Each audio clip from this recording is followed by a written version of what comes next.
السلام علیکم ورحمۃ اللہ وبرکاتہ۔ دوستوں، آپ دیکھ رہے ہیں میرا یوٹیوب چینل ڈاکٹر واحد بخش بوزدار۔ اگر آپ نے میرا یوٹیوب چینل ابھی تک سبسکرائب نہیں کیا تو ضرور کر لیں اور ویڈیو کو لائک اور شیئر لازمی کیجیے گا۔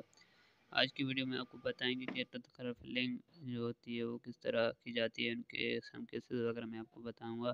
ویڈیو کو اسکپ کیے بغیر مکمل دیکھیے گا۔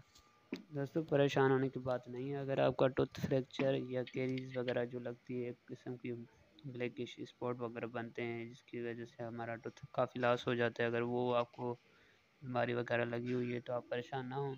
آپ کے پاس جو بھی قریبی ڈینٹسٹ ہو، آپ اس کے ساتھ اپنا وزٹ وغیرہ کرائیں اور اس کے جو علاج ہو برابر آپ وہ علاج لیں۔ اور اس کے ساتھ اگر آپ کا ٹوتھ ریسٹوریبل ہوگا جس طرح یہ آپ دیکھ رہے ہیں تو آپ کا ٹوتھ فلنگ سے بھی انشاءاللہ بہتر بن جائے گا۔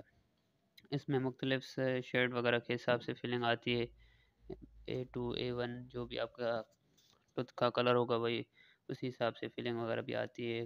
اس میں کمپوزٹ وغیرہ ہوتے ہیں، اس میں مختلف کمپنیز ہوتی ہیں، وہ اچھی سے اچھی آپ جو بھی ڈینٹسٹ ہوگا انشاءاللہ آپ کو بنا کے دے گا۔ اگر فلنگ سے کیس بہتر ہو جاتا ہے تو ٹھیک ہی، نہیں تو دوسرا اس کے ساتھ ہوتا ہے وہ آپ کا کراؤن وغیرہ بن سکتا ہے۔ اگر آپ کا ٹوتھ ریسٹوریبل نہیں ہے، اگر پوسٹ اور کورس سے بھی آپ کا ٹریٹمنٹ بہتر نہیں ہوگا تو پھر آپ کو کراؤن وغیرہ بھی لگ سکتا ہے۔ آرٹیفیشل ٹوتھ ہوتا ہے، اس میں بھی کافی شیڈ وغیرہ آتے ہیں، تو انشاءاللہ آپ اگر وزٹ وغیرہ کریں گے تو انشاءاللہ آپ کے دانت وغیرہ اچھی طرح ٹریٹ ہو سکتے ہیں۔